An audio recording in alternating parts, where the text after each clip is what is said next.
E disse Jesus: alguém me tocou, porque bem conheci que de mim saiu virtude.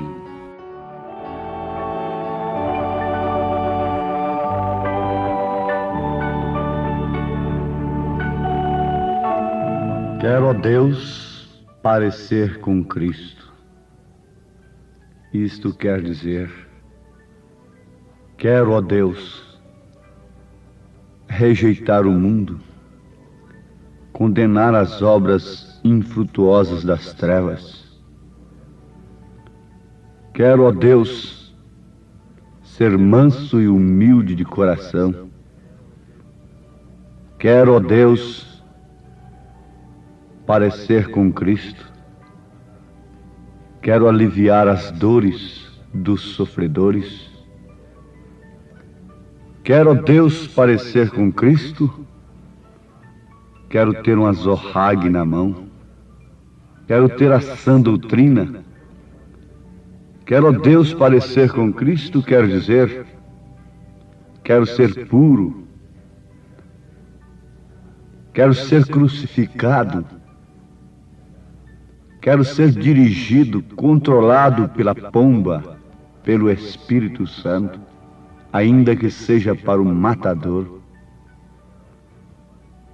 Quero, ó Deus, parecer com Cristo, negando-me a mim mesmo e tomando a minha cruz e seguindo o meu caminho para o alto, para a glória eterna. Quero, ó Deus, rejeitar o que Jesus rejeitou, o mundo e todo o seu reino, porque parecendo com Cristo, ó Deus, eu tenho consciência de um reino que não perece. Eu tenho consciência do reino que permanece. E por isso não luto, ó Deus, pelo reino que perece, mas sim pelo que permanece. Quero, ó Deus, ser como Cristo, parecer como Cristo, não simplesmente cantando uma bela poesia, mas quero ter a vida vivida. Não importa se eu serei rejeitado, abandonado como Cristo foi, porque os homens amaram mais as trevas do que a luz. Eu sei que ser como Cristo é escolher uma porta estreita, é entrar por um caminho espinhoso. Ah, meus ouvintes, isto é uma oração muito profunda. Quero, ó Deus, ser como Cristo. Mas a oração de Sansão teve um preço. Deus respondeu a sua oração, mas teve um preço. Ele teve que morrer. Se você quer ser como Cristo, você tem que morrer. A semente tem que apodrecer. A semente tem que morrer para então brotar uma nova vida. Você tem que nascer de novo. Nós temos de nascer de novo. E para isto é necessário fé genuína na palavra de Deus, sobre a qual nós podemos acrescentar virtude. E disse Jesus: alguém me tocou, porque bem conheci que de mim saiu virtude. Para os meus amados irmãos que conhecem o gráfico da pirâmide, a pirâmide que o profeta usou para mostrar a estatura do homem perfeito, a virtude sucede à fé. A fé é a base, é o primeiro degrau, a virtude é o segundo. E Jesus tinha virtude. Ele disse em São Lucas capítulo 8, versículo 46: Alguém me tocou, porque bem conheci que de mim saiu virtude. Agora cremos que todos que estão nos ouvindo sabem perfeitamente o que é virtude. Mas saber o que é virtude é muito bom, mas não resolve. A teoria não resolve neste caso. Vocês ouvem pregações contra o pecado, mas, como disse São Paulo, são apenas discursos teóricos. A palavra tem que ser vivificada para que o sentido daquela palavra possa produzir o seu efeito em nossa vida. Então nós temos de ter virtude. Não simplesmente saber o que é virtude, mas ter virtude. A mulher tem que ser virtuosa, como mãe, como esposa. O homem tem que ser virtuoso. Dentro do seu campo de ação, ela tem que ter força, poder, caráter. Dentro do seu campo de ação, no posto do seu dever, o homem tem que ter virtude, força, poder. Ele não pode deixar o pecado, a liberdade da carne, desmoralizar o seu lar, tomar conta de sua família, porque antes disto acontecer, tomou conta dele. Se o valente não for maniatado, amarrado, então a sua casa não pode ser saqueada, disse Jesus. Mas se o ladrão vem e amarra primeiro o chefe da casa, então depois ele pode saquear toda a casa. Se o ladrão vem e amarra o pastor, então ele pode fazer o que quer com as ovelhas. As ovelhas podem viver como bem entendem, porque o pastor está amarrado pelo ladrão. Não é assim? O leão pegou a ovelha de Davi, mas não pegou a Davi.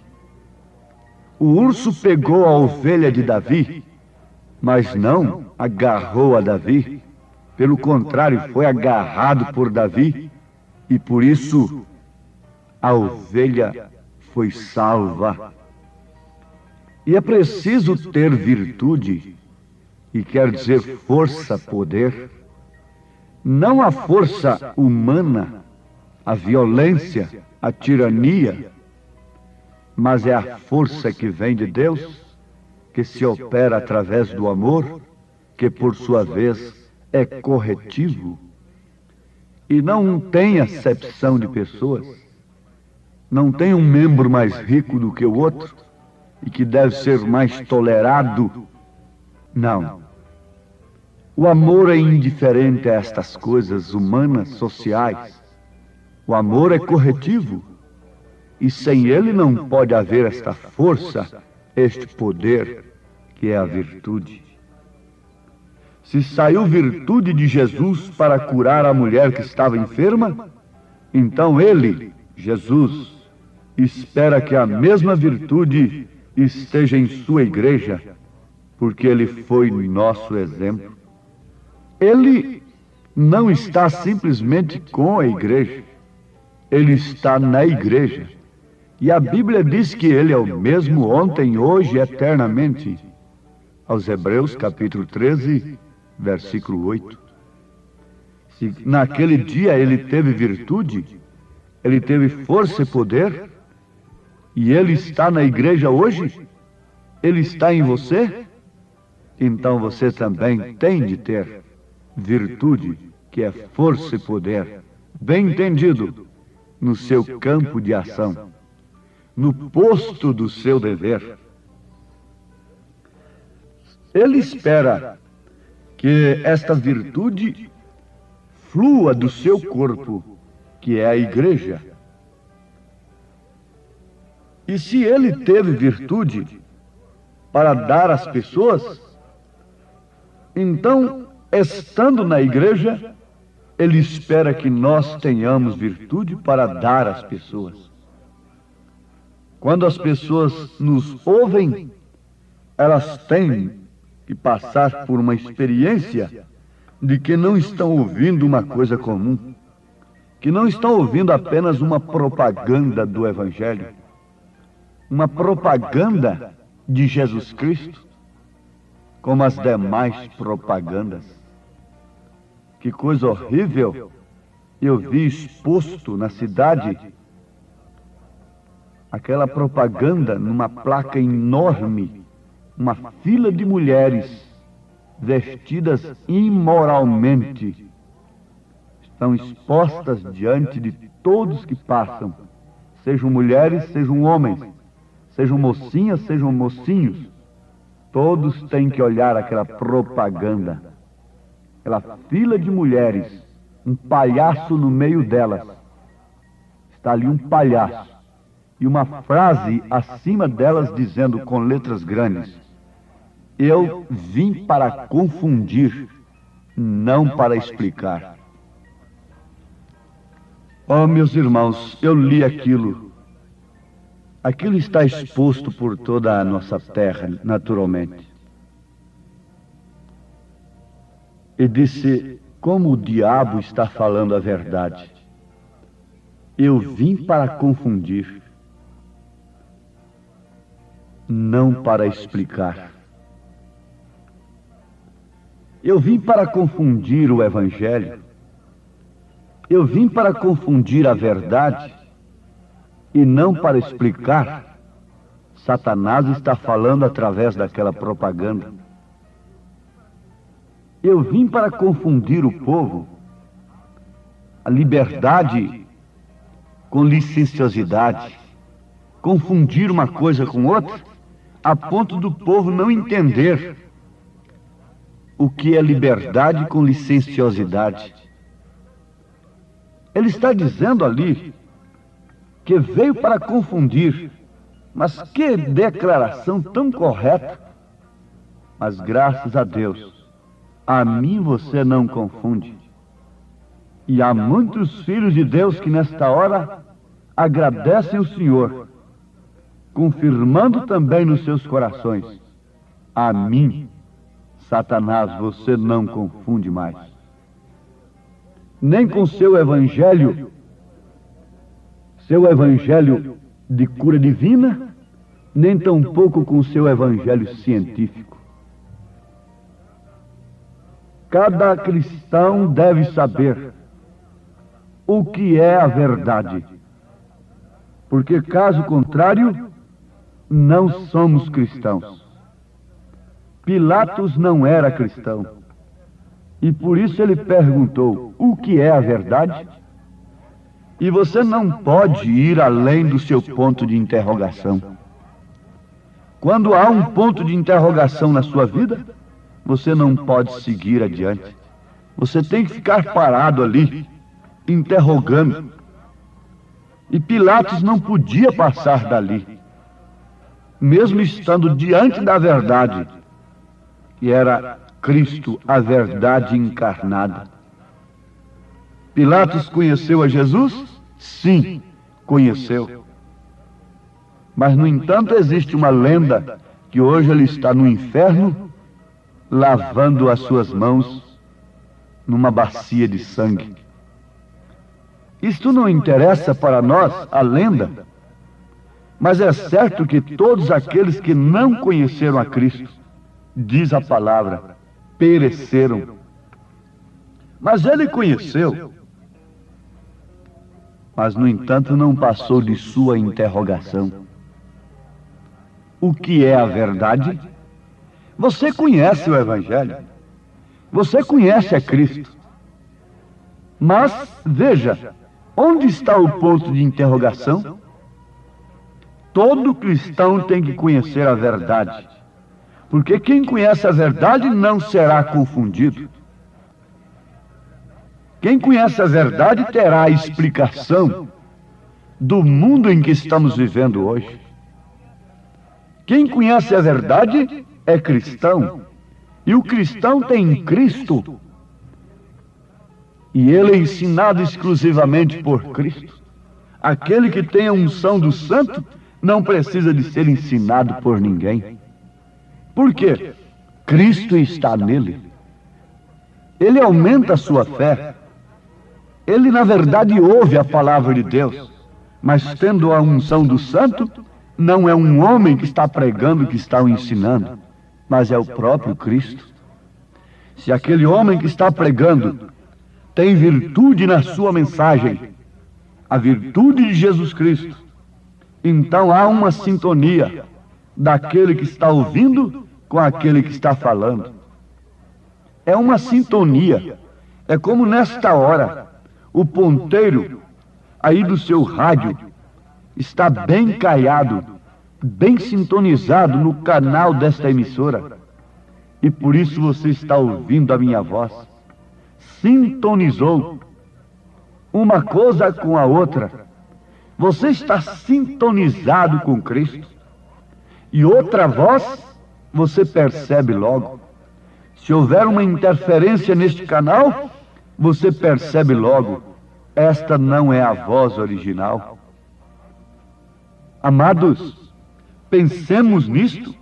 Façamos este gráfico na nossa vida. Fé e agora virtude. Ele está esperando isto de nós, pois Ele tem nos concedido isto. O rebanho espera do pastor. O pastor é como um lírio. Sim, o profeta desta era, alguns anos atrás, pregou a mensagem com o título Reverendo Senhor Lírio. Jesus disse: considerai os lírios do campo, que não cegam e nem fiam, e vos digo que nem Salomão, com toda a sua glória, se vestiu como um deles. São Lucas capítulo 12, versículo 27. O lírio cresce desde o mais profundo do lodo, e a cada momento do dia está extraindo da terra o quê? Virtude. Ele tira da terra, mas ele mostra aquela virtude para o admirador.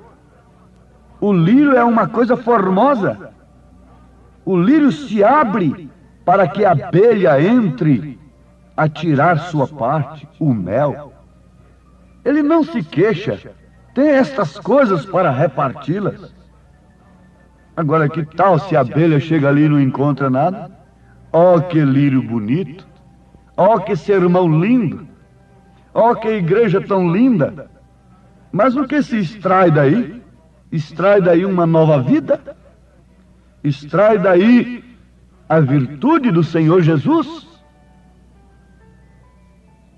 Pense um pouquinho nisso. Todos nós, os pregadores, os pastores, pensemos um pouquinho nisto. Todos nós, os membros. Ó abelhas, onde vocês estão buscando mel? Senhor Deus, em nome de Jesus Cristo, teu Filho amado, te rogamos unanimemente, todos nós juntos, dá-nos da virtude do Senhor. Virtude para ser mãe, virtude para ser pai verdadeiro cristão, virtude para ser uma filha verdadeira cristã, virtude para ser um verdadeiro filho cristão, ser uma testemunha do Senhor. Dá-nos virtude, Senhor, força e poder contra o pecado. E graças te damos porque o Senhor veio nos explicar, não nos confundir. Em nome de Jesus. Amém, Senhor. Amém.